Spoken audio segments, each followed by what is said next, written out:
Welcome to new video friend. इस video को full देखते हैं। Like share subscribe. 777 का बाइबल में अर्थ, बाइबल संदर्भ, आध्यात्मिक महत्व, एंजल नंबर 777, विशेष साक्षात्कार। ईश्वर बाइबल में आध्यात्मिक संदेश देने और आपको अपना उद्देश्य समझने में मदद करने के लिए कई संख्याओं का उपयोग करता है। संख्या 777 भी इससे अलग नहीं है और माना जाता है कि यह पवित्र त्रिमूर्ति और दिव्य पूर्णता का प्रतीक है। अगर आप जहां भी जाते हैं आपको 777 दिखाई देता है तो पढ़ते रहे। हम आपको बताएंगे कि बाइबल में 777 का क्या अर्थ है, ये कहां दिखाई देता है, ये आध्यात्मिक रूप से क्या प्रतीक है और यह एक देवदूत संख्या के रूप में क्या दर्शाता है। 777 बाइबल का अर्थ 777 पवित्र त्रिदेव की दिव्य पूर्णता को दर्शाता है। इसे अक्सर ईश्वर का अंक कहा जाता है। 777 पूर्णता और ईश्वर की दिव्य योजना को भी दर्शाता है। 2 से 3 में 7 को 3 बार लिखा गया है, जिसका अर्थ है कि ईश्वर ने 7 दिनों में स्वर्ग और पृथ्वी का निर्माण किया। धारा 1 का 4 बाइबल में 777 का क्या अर्थ है। 777 ईश्वर की पूर्णता और पवित्र त्रित्व का प्रतिनिधित्व करता है। ईसाई मान्यताओं के अनुसार 777 को ईश्वर का अंक कहा जाता है। यह पवित्र त्रिमूर्ति की पूर्णता का प्रतिनिधित्व करता है, जो यह विश्वास है कि ईश्वर पिता, पुत्र और पवित्र आत्मा का मिलन है। 777 ईश्वर के साथ आपके संबंध का प्रतीक हो सकता है, आपको उनके प्रेम और शक्ति की याद दिला सकता है और आपको उन पर भरोसा करने के लिए प्रोत्साहित कर सकता है। चरण 2 777 भी पूर्णता और परमेश्वर के कार्य को संदर्भित करता है। 777 का तात्पर्य पूर्णता और परमेश्वर के कार्य से भी है। संख्या 7 को अक्सर ईश्वरीय सृजन और पूर्ति से जोड़ा जाता है, क्योंकि भगवान ने 7 दिनों में दुनिया का निर्माण किया था। 777 7 के महत्व को बढ़ाता है, जो इसे ईश्वर की अंतिम पूर्णता और उनके कार्य को पूरा करने के वादे का एक शक्तिशाली प्रतीक बनाता है। यह उनकी सर्वव्यापी शक्ति, आपके लिए उनके प्रेम और मोक्ष प्रदान करने की उनकी क्षमता की याद दिलाता है। धारा 2 का 4 बाइबल में 777 का संदर्भ चरण 1 उत्पत्ति 5:31। नूह के पिता लेमेक 777 वर्ष तक जीवित रहे। उत्पत्ति 5 में है, जहां नूह के पिता लेमेक के बारे में कहा जाता है कि वह 777 वर्षों तक जीवित रहे। लेमेक की मृत्यु ईश्वर की मूल रचना के अंत और बाढ़ को लाने के उनके निर्णय को दर्शाती है, जिसने नूह और उसके परिवार को छोड़कर सभी को नष्ट कर दिया। उत्पत्ति 2:3 परमेश्वर ने 7 दिनों में स्वर्ग और पृथ्वी का निर्माण किया। उत्पत्ति 2 से 3 तक में 7 का उल्लेख 3 बार किया गया है, जो यह बताता है कि परमेश्वर ने 7 दिनों में पृथ्वी और स्वर्ग का निर्माण पूरा किया।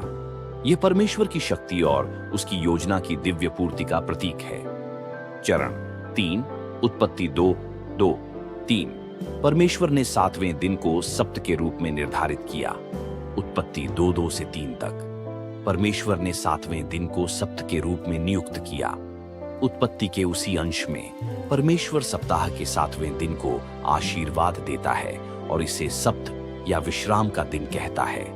यह आपको अपने काम से छुट्टी लेने और मार्गदर्शन और सुरक्षा के लिए परमेश्वर की स्तुति करने की याद दिलाता है।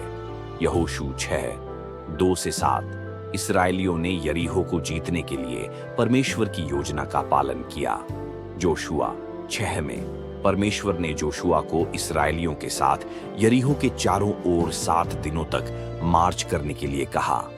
7वें दिन उसने उन्हें 7 पुजारियों को तुरही बजाने के लिए कहा। इससे यरीहो की दीवारें ढह गईं और इस्राएलियों को वादा किए गए देश में प्रवेश करने दिया गया। यह अनुच्छेद परमेश्वर की उस प्रतिज्ञा को दर्शाता है कि वह उन लोगों को आशीष देगा जो उस पर विश्वास रखते हैं और उसकी आज्ञाओं का पालन करते हैं, तथा परमेश्वर पर भरोसा रखने के महत्व को दर्शाता है। लेव्य व्यवस्था 23 7 पर्व या पवित्र दिन है। लेव्य व्यवस्था 23 में परमेश्वर ने 7 पर्वों का वर्णन किया है जिन्हें विश्वासियों को हर साल उनका सम्मान और आराधना करने के लिए मनाना चाहिए। फसह, अख़मीरी रोटी, पिन्तेकुस्त, तुरही, प्रायश्चित, झोपड़ियां और पहला फल। 7 इनमें से कुछ पर्वों के लिए भी महत्वपूर्ण है। 7 फसह का पर्व वर्ष के प्रथम महीने के 14वें दिन मनाया जाता है। अख़मीरी रोटी का पर्व 7 दिनों तक चलता है। पेंटेकोस्ट ईस्टर के 7 सप्ताह बाद होता है। तुरही का पर्व 7वें महीने के पहले दिन मनाया जाता है। प्रायश्चित 7वें महीने के 10वें दिन होता है। झोपड़ियों का पर्व 7वें महीने के 15वें दिन मनाया जाता है और 7 दिनों तक चलता है। लैव्य व्यवस्था 25 से 8 जुबली वर्ष 7 सप्त वर्षों के बाद आता है। जुबली वर्ष को विश्राम के वर्ष के रूप में मनाया जाता है ताकि आपके लिए प्रावधान करने के लिए परमेश्वर को धन्यवाद दिया जा सके। लैव्य व्यवस्था 25:8 में परमेश्वर मूसा से कहता है कि जुबली वर्ष 7 सप्त वर्ष बीत जाने के बाद होना चाहिए, जो कि 49 वर्ष है। इसलिए जुबली वर्ष हर 50 साल में होता है। 8 प्रकाशित वाक्य 21.9 यूहन्ना ने नए यरूशलेम की भविष्यवाणी संख्या 7 से की। प्रकाशित वाक्य 21 से 9 में यूहन्ना वर्णन करता है कि कैसे 7 स्वर्गदूतों में से एक, जिनके पास 7 अंतिम विपत्तियों से भरे 7 कटोरे थे, ने उसे नया यरूशलेम स्वर्ग से उतरते हुए दिखाया। यूहन्ना ने भविष्यवाणी की कि एक दिन परमेश्वर सभी बुराइयों से छुटकारा पा लेगा और स्वर्ग के साथ पृथ्वी के रिश्ते को बहाल कर देगा। इसलिए इस अंश में 7 परमेश्वर द्वारा उद्धार के अपने लक्ष्य को पूरा करने का प्रतीक है। लैव्य व्यवस्था 26:14-20-5 परमेश्वर अवज्ञा को 7 गुना ज्यादा सज्जा देता है। 730 का उल्लेख लैव्य व्यवस्था 26 में भी किया गया है। 777 का उल्लेख लैव्य व्यवस्था 26 में भी किया गया है, जहां यह परमेश्वर की शक्ति को दर्शाता है कि यदि वे उसकी आज्ञाओं का पालन नहीं करते हैं तो वे अपने विश्वासियों का न्याय करें और उन्हें दंडित करें। इस अंश में वह मूसा से 4 बार कहता है कि जो लोग उसकी वाचा का सम्मान नहीं करते हैं उन्हें उनके पापों के लिए 7 गुना अधिक दंडित किया जाएगा। प्रकाशित वाक्य 1:4 यूहन्ना 7 कलीसियाओं और आत्माओं को संबोधित करता है। प्रकाशित वाक्य 1:4 में यूहन्ना एशिया की 7 कलीसियाओं को 7 पत्र लिखता है, जिसमें उन्हें अनुग्रह और शांति की कामना की जाती है। अपने पत्रों में वह परमेश्वर के सिंहासन के सामने 7 आत्माओं को देखने का वर्णन करता है। यह अंश परमेश्वर की पूर्णता का प्रतीक है और उसकी दिव्य योजना के पूरा होने की बात करता है। 777 का आध्यात्मिक महत्व। 777 आपको ईश्वर पर ध्यान देने और उससे जुड़ने के लिए प्रोत्साहित करता है। जब आप 777 देखते हैं तो इसे ईश्वर के करीब आने, उनसे सीखने और उनके वचन को फैलाने के संकेत के रूप में लें। 777 में 3 बार दोहराए गए 7 को याद रखना आसान है, जो ईश्वर की इच्छा की ओर इशारा कर सकता है कि आप उनके मार्गदर्शन और संदेशों को सुने। उदाहरण के लिए परमेश्वर से प्रार्थना करके, धार्मिक सेवाओं में भाग लेकर या बाइबल का अध्ययन करके उसके साथ अपने संबंध को मजबूत बनाइए। धारा 4 का 4 एंजल नंबर 777 का अर्थ देवदूत संख्या 777 आध्यात्मिक विकास का प्रतीक है। जब आप परिसंख्या 777 देखते हैं तो आपका अभिभावक देवदूत आपको आत्मविकास और आध्यात्मिक उपचार की यात्रा पर जाने के लिए प्रोत्साहित कर सकता है। यह आपके लक्ष्यों पर चिंतन करने, अपने अंतर ज्ञान पर भरोसा करने और अपनी यात्रा और उद्देश्य के बारे में स्पष्टता प्राप्त करने के लिए अपने जीवन में सामंजस्य खोजने का संकेत है। उदाहरण के लिए ध्यान, माइंडफुलनेस का अभ्यास या योग करके अपने आध्यात्मिक संबंध को बढ़ाए। ये अभ्यास आपको आत्मनिरीक्षण करने और अपने मन, शरीर और आत्मा को संरेखित करने में मदद कर सकते हैं। एंजल संख्याएं दोहराई जाने वाली संख्याएं हैं जिनके बारे में माना जाता है कि वे आपके जीवन का मार्गदर्शन करने के लिए आपके संरक्षक देवदूत द्वारा भेजी जाती हैं।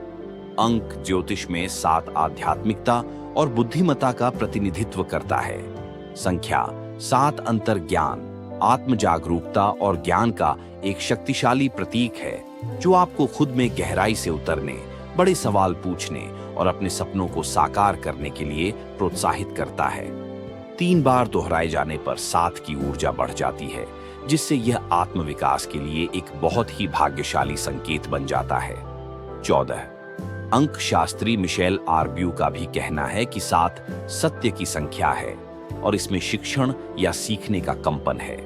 इसका मतलब है कि आप परीक्षण और त्रुटि के दौर से गुजर रहे हैं। हालांकि यह एक अच्छा संकेत है। 7 देखने का मतलब हो सकता है कि आप जो कुछ भी करने का लक्ष्य रखते हैं उसे जीतेंगे और पूरा करेंगे। जब दोनों को एक साथ जोड़ा जाता है तो 777 अंक 3 से भी जुड़ा होता है। 7 से 7 को जोड़कर 21 मिलता है और 2 से 1 को जोड़कर 3 मिलता है। 3 रचनात्मकता और आत्म अभिव्यक्ति से जुड़ा है, जो आपको बढ़ने और अपना सर्वश्रेष्ठ बनने के लिए प्रेरित करता है।